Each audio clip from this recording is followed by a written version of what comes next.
যে কিভাবে আমরা এই 10টা দিনকে কাজে লাগাতে পারি। 1 নাম্বার, যদিও কাজটা খুব ডিফিকাল্ট এবং এই যুগে এই জেনারেশনের জন্য কাজটা অনেক বেশি ডিফিকাল্ট, অলমোস্ট ইম্পসিবলের মতো, সেটা হচ্ছে এশার নামাজের পরপর ঘুমিয়ে যাওয়া। তাই না ভাই? এই কাজটা এখন কোয়াইট ইম্পসিবল, এশার নামাজের পরপর ঘুমিয়ে যাওয়া। কিন্তু চেষ্টা করতে হবে, আল্লাহ তৌফিক দান করুক, 10টা 11টার মধ্যেই যেন আমরা ঘুমিয়ে পড়তে পারি। আল্লাহ তৌফিক দান, সবার আগে যেন আমাকে তৌফিক দান করে। কোনো কোনো রাত এমনও কেটে যায় ফজরের নামাজ পড়তে হবে জন্য সারা রাত জেগে থাকতে হচ্ছে। আর আমাদের সময় বারাকা কমে গেছে, জানেন? আমাদের সময়ের মধ্যে বারাকা কমে গেছে, এটাও কিয়ামতের সাইন। নবী সাল্লাল্লাহু আলাইহি ওয়াসাল্লাম বলেছিলেন কিয়ামতের আগে আগে একটা বছর একটা মাসের মতো চলে যাবে, একটা মাস একটা সপ্তাহের মতো যাবে, একটা সপ্তাহ একটা দিনের মতো চলে যাবে, একটা দিন একটা ঘন্টার মতো চলে যাবে। তাই হচ্ছে না এখন? এই 7 দিন আগে আমরা জুমা পড়লাম, দেখেন 7 দিন, এই যে গত কয়েকদিন আগেই আপনি কুরবানির পশু জবাই করলেন, আবার কুরবানির ঈদ আপনার সামনে। সময় খুব দ্রুত চলে যাচ্ছে, আমরা বুঝতে পারছি না। এর কারণ হচ্ছে, একটা কারণ আমি ফাইন্ড আউট করেছি, সেটা হচ্ছে আমরা এখন ফজরের সালাতটাকে জামায়াতে গুরুত্ব দিচ্ছি না এবং ফজরের নামাজের পর থেকে আমরা জেগে থাকছি না। অনেকেই, বেশিরভাগই যারা থাকছে আলহামদুলিল্লাহ। এই কারণে ওই যে বরকতময় সময়টা সকালে, এটা আমরা পাচ্ছি না। এই কারণে দিনটা আমাদের ছোট হয়ে আসছে, দিনে কাজগুলো আমরা শেষ করতে পারছি না, রাত জাগতে হচ্ছে, আর রাত জাগলে তো ফজরে ওঠা সম্ভব হচ্ছে না। সো এই সমস্যাটা হচ্ছে ফজর কেন্দ্রিক, ফজরটাকে গুরুত্ব দিতে হবে সবচেয়ে বেশি। আল্লাহ পাক আমাকে তৌফিক দেখ, আপনাদের সবাইকে তৌফিক দান। এই 10টা দিন আমরা প্র্যাকটিস করবো ইনশাআল্লাহ। রমাদান মাসে আমরা যেমন প্র্যাকটিস করেছিলাম 1 মাস আল্লাহর আনুগত্যের, এই 10টা দিন উৎসবের উৎসাহ নিয়ে আমরা আবার প্র্যাকটিস করবো ইনশাআল্লাহু আজ্জা ওয়া জাল।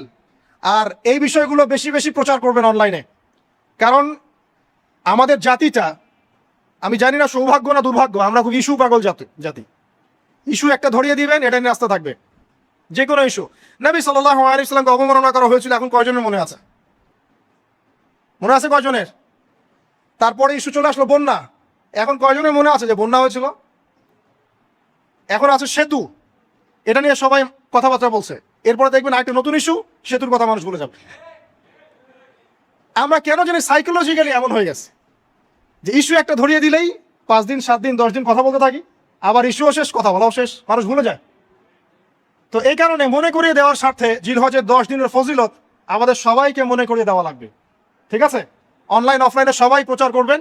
এই 10 দিন নেক আমলের জন্য একটা উৎসবের উপহার আল্লাহর পক্ষ থেকে। এই 10টা দিন যেন আমরা আল্লাহর পক্ষ থেকে এই উপহারকে কাজে লাগাই, বেশি বেশি নেক আমল করি, পরকালকে গুছিয়ে নেই। পারবো না ইনশাল্লাহ? ইনশাল্লাহ। প্রথম কাজ, আর্লি ঘুমিয়ে যাওয়ার চেষ্টা করা। 2 নাম্বার, ফজরের নামাজের মিনিমাম আধা ঘন্টা আগে ঘুম থেকে ওঠার চেষ্টা করা। ফজরের নামাজ কয়টা আপনাদের এখানে? 4:30টায়, 4টা বা 3:45টায় ওঠার চেষ্টা করতে হবে। আল্লাহ পাক তৌফিক দান করুন। ওযু ইস্তেনজা করার পরে মিনিমাম 2 থেকে 4 রাকাত নফল নামাজ পড়বে, মিনিমাম 2 থেকে 4 রাকাত নফল নামাজ পড়বে। আমরা জানি যে আমরা নবী সাল্লাল্লাহু আলাইহি ওয়াসাল্লামের মতো তাহাজ্জুদ পড়তে পারবো না, পারবেন? তার 2 রাকাত নামাজে তিনি প্রায় 4 পারা কোরআন তেলাওয়াত করেছেন। 2 রাকাত নামাজে 4 থেকে 4.5 পারা কোরআন তেলাওয়াত করেছেন। আমরা কি পারবো? আমরা পারবো না। মিনিমাম 2 রাকাত নামাজ বা 4 রাকাত নামাজ তো পড়তে পারি। এবং ওই সময়টা হচ্ছে দোয়া কবুলের সময়। আল্লাহ পাক প্রথম আসমানে নেমে আসেন। আল্লাহ পাক কিভাবে নেমে আসেন এটা আল্লাহ পাকের ব্যাপার, এটা নিয়ে আমাদের মাথা ব্যথা ঘামানোর দরকার নাই। আল্লাহ নেমে এসে আহ্বান করতে থাকেন, কারো কি কোনো চাওয়া আছে আমার কাছে, আমি সেই চাওয়া পূরণ করে দিব। কেউ কি অসুস্থ আছো, আমাকে ডাকলে আমি শেফা দিয়ে দিব। কেউ কি আমার কাছে ক্ষমা চাইবে, আমি ক্ষমা করে দিব। কেউ কি আমাকে ডাকবে, আমি তার ডাকে সাড়া দিব। এভাবে ফজর পর্যন্ত আল্লাহ পাক আহ্বান করতে থাকেন, কিন্তু আমরা আসলে ঘুমিয়ে থাকি। আল্লাহ পাক আমাদেরকে মাফ করে দিন এবং এই নেক সময়গুলোকে কাজে লাগানোর তৌফিক আল্লাহ পাক দান করুন, আমিন। এরপরে আমরা চলে আসবো ইনশাআল্লাহ ফজর জামাতে। এবং নামাজের বাহ্যিক মাসআলাগুলোকে নিয়ে বেশি বাড়াবাড়ি করবেন না, অভ্যন্তরীণ বিষয় নিয়ে ফোকাস করেন। বাহ্যিক মাসআলা নিয়ে আমরা যথেষ্ট বাড়াবাড়ি করেছি। অভ্যন্তরীণ যে বিষয়টা আছে, নামাজের আধ্যাত্মিকত্ব, নামাজের রুহানিয়াত, নামাজের মাআরিফাত, আল্লাহকে পাওয়া, নামাজের আত্মশুদ্ধি, ইহসান, এটা নিয়ে বেশি ফোকাস করেন। আমরা তর্ক করি হাত বাঁধা নিয়ে, তাই না? হাত বাঁধা নিয়ে, রফুল ইয়াদাইন নিয়ে, আমিন নিয়ে, এগুলো নিয়ে আমরা তর্ক করি। কয়জন তর্ক করেছি যে নামাজে কতটুকু মনোযোগ থাকলো তাই নিয়ে? কোনটা বেশি ইম্পর্টেন্ট? নামাজ যদি মনোযোগই না থাকে, আমার হাত বাঁধা দিয়ে আল্লাহ পাক যায় আসে নাকি? একটা বাহ্যিক আমল করেছে, আল্লাহ পাক নেকি দিবেন, ঠিক আছে ইনশাআল্লাহ। নামাজের ইহসানটা সবচেয়ে বেশি গুরুত্বপূর্ণ নয় কি? ফাওয়াইলুল লিল মুসাল্লিন আল্লাযীনা হুম আন সালাতিহিম সাহুন, যারা নামাজ সম্পর্কে উদাসীন। তো নামাজে দাঁড়িয়ে যদি আমি সারা দুনিয়ার বিষয় চিন্তা করতে শুরু করি, তাহলে আমার হাত কোথায় বাঁধলাম এটা কি আল্লাহ পাক দেখবেন? আল্লাহ পাক আমাদেরকে বোঝার তৌফিক দান করুন যে মূল বিষয় কোনটা সেটা নিয়ে ফোকাস করি। আমরা মুসলিমরা জাতি হিসাবে এখন মূল বিষয়গুলোকে বাদ দিয়ে গৌণ বিষয় নিয়ে বেশি ফোকাস করি। এটা আমাদের অধঃপতনের অন্যতম একটা কারণ।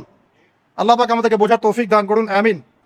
জামাতে নামাজ পড়ার পরে আপনারা চলে যাবেন না হুট করে, এখানে বসে থাকবেন, বসে বসে তাসবিহ তাহলিল করবেন, জিকির আজকার করবেন। খুব কমন তাসবিহ আছে কিছু, আয়াতুল কুরসি পড়বেন একবার, সূরা ফালাক, ইখলাস, নাস 3 বার করে পড়বেন। তারপরে আল্লাহুম্মা আনতাস সালাম ওয়া মিনকাস সালাম তাবারাকতা ইয়া যাল জালালি ওয়াল ইকরাম পড়বেন। আল্লাহুম্মা আইন্নি আলা যিকরিক ওয়া শুকরিকা ওয়া হুসনি ইবাদাতিক পড়বেন। আল্লাহুম্মা ইন্না নাসআলুকা ইলমান নাফিআন ওয়া আমালান মুতাকাব্বালান ওয়া রিজকান তাইয়্যিবা, এটা পড়বেন। দরুদ শরীফ পড়বেন 10 বার। তারপরে পড়বেন রাদিতু বিল্লাহি রাব্বান ওয়া বিল ইসলামি দীনান ওয়া বিমুহাম্মাদিন নাবিয়্যা 3 বার। হাসবি আল্লাহ লা ইলাহা ইল্লা হু আলাইহি তাওয়াক্কালতু ওয়া হুয়া রাব্বুল আরশিল আযীম 7 বার। সুবহানাল্লাহি ওয়া বিহামদিহি আদাদা খালকিহি ওয়া রিদা নাফসিহি ওয়া জিনাতা আরশিহি ওয়া মিদাদা কালিমাতিহি 3 বার। তারপরে আর অনেক আছে, বলতে গেলে আসলে সময় শেষ হয়ে যাবে।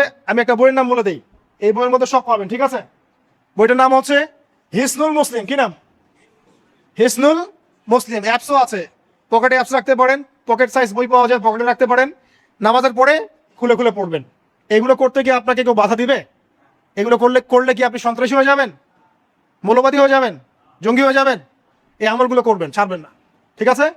আমল ছাড়বেন না। আমল সেই জিন্দাহি বানতা হয়, একটা কথা আছে, আমল দিয়েই জীবন গঠিত হয়, জীবন গড়ে। আল্লাহ পাক তৌফিক এনায়েত করুন। আরেকটা কথা বলি, ফজরের নামাজের পরে চেষ্টা করেন আধা ঘন্টা থেকে 1 ঘন্টা কোরআন তেলাওয়াত করার জন্য। পারা যাবে ভাই ইনশাআল্লাহ? আবার বলছি, প্রত্যেক হরফে 10 নেকি পাবেন ইনশাআল্লাহ। কোরআন তেলাওয়াত করলে অর্থ না বুঝেও যদি তেলাওয়াত করেন, প্রত্যেক হরফে 10 নেকি পাবেন ইনশাআল্লাহ। কিন্তু অর্থ না বুঝলে কোরআনের হক আদায় হয় না। আবারও বলছি, আমি যা বলেছি সেটা বলতে আমি দ্বিধা করছি না। আমি বলছি কোরআন তেলাওয়াত করলে প্রত্যেক হরফে আপনি 10 নেকি করে পাবেন। বোঝেন আর নাই বোঝেন, তাফসির বোঝেন আর নাই বোঝেন, অর্থ বোঝেন আর নাই বোঝেন, প্রত্যেক হরফে কি পাবেন? 10 নেকি পাবেন। কিন্তু অর্থ না বুঝলে, অনুধাবন না করলে কোরআন নাজিলের মূল হক আদায় হবে না। কোরআন নাজিল হয়েছে তাদাব্বুরের জন্য, গবেষণার জন্য, কোরআন কেন্দ্রিক জীবন গড়ার জন্য। যদি অর্থ না বোঝেন কেমন করে জীবন করবেন? আর যতটুকু বুঝবো আলহামদুলিল্লাহ, যেটা বুঝবো না ওলামায়ে কেরামের কাছে যাবো, জিজ্ঞাসা করবো, জেনে নিবো, সিম্পল। আমি তো সব বুঝবো না, বুঝবো? আমি তো সব বুঝতে পারবো না, যেটা বুঝবো না আলেমদের কাছে জিজ্ঞাসা করে নেবো। কোরআন তেলাওয়াত করুন। এরপর চলে আসেন, যদি পসিবল হয়, ফজরের পর জিকির আজগার করার পর তিলাওয়াত করলেন, এরপর চলে গেলেন, যাওয়ার আগে, মসজিদ থেকে যাওয়ার আগে আপনি অন্তত 2টা রাকাত এই ইশরাকের নামাজ পড়ুন। কিসের নামাজ? ইশরাক। নবীজি বলেছেন, কেউ যদি ফজরের নামাজ জামাতে পড়ে, তারপরে সালাম ফিরানোর পর ওই জায়গাতেই বসে থাকে এবং জিকির আজগার করতে থাকে, সুবহানাল্লাহ 100 বার পড়লো, আস্তাগফিরুল্লাহ 100 বার পড়লো, ঠিক আছে, লা ইলাহা ইল্লাল্লাহ ওয়াহদাহু লা শারীকা লাহু লাহুল মুলকু ওয়া লাহুল হামদু ওয়া হুয়া আলা কুল্লি শাইইন কাদির, এগুলো পড়লো। তারপরে ধরেন দরুদ শরীফ পড়লো ইত্যাদি। জিকির আজগার শেষ করে সূর্য উঠে যাওয়ার পরে সে যদি 2 রাকাত নামাজ পড়ে, মাত্র 2 রাকাত, সে ফিরে যাবে একটা কবুল হজ, একটা কবুল ওমরার নেকি নিয়ে ফিরবে ইনশাআল্লাহ। আরেকটা নামাজ আছে, যদি পসিবল হয় পড়তে পারেন, 8টা থেকে 10টার মধ্যে পড়ে ফেললে ভালো, এরপরে সূর্য উঠে যায়, সূর্য গরম হয়ে যায়। সেটা হলো আপনার এই চাশতের নামাজ, যেটাকে আমরা বলি সলাতুদ দুহা, চাশতের নামাজ। আমরা অনেকে রিজিকের সমস্যায় ভুগি না? দারিদ্রতা, রিজিকের সমস্যা, আমাদের অভাব, এই সমস্যা আছে না? চাশতের নামাজ যে ব্যক্তি নিয়মিত পড়বে তাকে 2টা ফজিলত দেওয়া হয়। কয়টা ফজিলত? চাশতের নামাজ যে ব্যক্তি নিয়মিত পড়ে তার 2টা স্পেশাল ফজিলত। 1, তাকে দ্বীনের জ্ঞান দেওয়া হবে, ইলম মুখস্থ ক্ষমতা দেওয়া হবে, আপনি হিফজ ক্ষমতা বেড়ে যাবে, কোরআন সুন্নাহ মুখস্থ রাখতে পারবেন ভালো ইনশাআল্লাহ, আল্লাহর পক্ষ থেকে বুঝ দেওয়া হবে। আরেকটা হচ্ছে আপনার দারিদ্রতা আল্লাহ পাক দূর করে দিবে। এগুলা পরীক্ষিত আমল ভাই, এগুলা কোনো গাল গল্প বলছি না, এগুলো পরীক্ষিত। আরেকটা আছে, সূরা ওয়াকিয়া রাতে তেলাওয়াত করেন, সূরা ইযা ওয়াকাআতিল ওয়াকিয়া লাইসা লিওয়াকাআতিহা কাযিবা, এই সূরাটা আপনি তেলাওয়াত করেন, দেখবেন দারিদ্রতা চলে যাবে ইনশাআল্লাহ আযজা ওয়া জাল, চলে যাবে ইনশাআল্লাহ। এবার আসুন কোরআন তেলাওয়াত নিয়ে 2টা কথা বলে দেই। কিছু কিছু সূরার কিছু কিছু অংশ মুখস্থ করে ফেলার চেষ্টা করেন। প্রত্যেক দিন এই অংশটুকু আপনি নিজে তেলাওয়াত করবেন।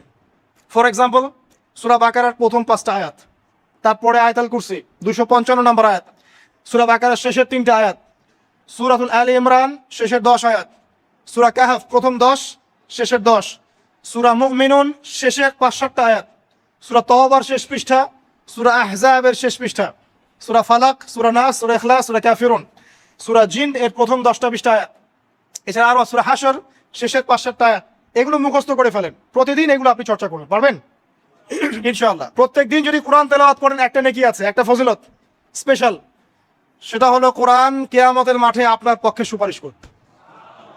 আর কোরআন যার পক্ষে সুপারিশ করবে ইনশাআল্লাহ তাআলা সে জান্নাতে চলে যাবেই ইনশাআল্লাহ। আর কোরআন যার বিপক্ষে সুপারিশ করবে তার কি জান্নাতে যাওয়ার কোনো সুযোগ আছে ভাই?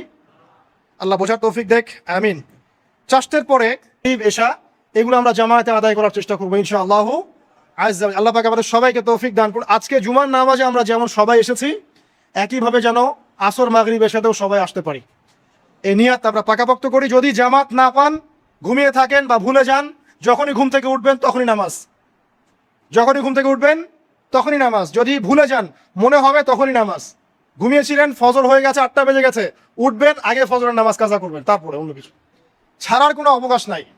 মান তারাকা সালাতান মুতাআম্মিদান ফাকাদ কাফার। একটা হাদিসে নবীজি বলেছেন, যে ব্যক্তি নামাজ ইচ্ছাকৃতভাবে ইচ্ছা করে ছেড়ে দিল, ইচ্ছা হলো পড়লাম, ইচ্ছা হলো পড়লাম না, ফাকাদ কাফার, সে ব্যক্তি কুফরি করল। বাইনাল আবদি ওয়া বাইনাশ শিরকি ওয়াল কুফরি তারকুস সালাহ। একজন আল্লাহর বান্দা আর একজন মুমিন মুসলিম এর মধ্যে পার্থক্যই হচ্ছে নামাজ। এমন হাদিস আছে যে প্রচন্ড রকম জালেম ফেরাউনের মতো শাসক সম্পর্কে সাহাবীরা জিজ্ঞাসা করেছিলেন, যদি এরকম জুলুম হয় ইয়া রাসূলুল্লাহ আমরা কি করব, আমরা কি প্রতিহত করব না?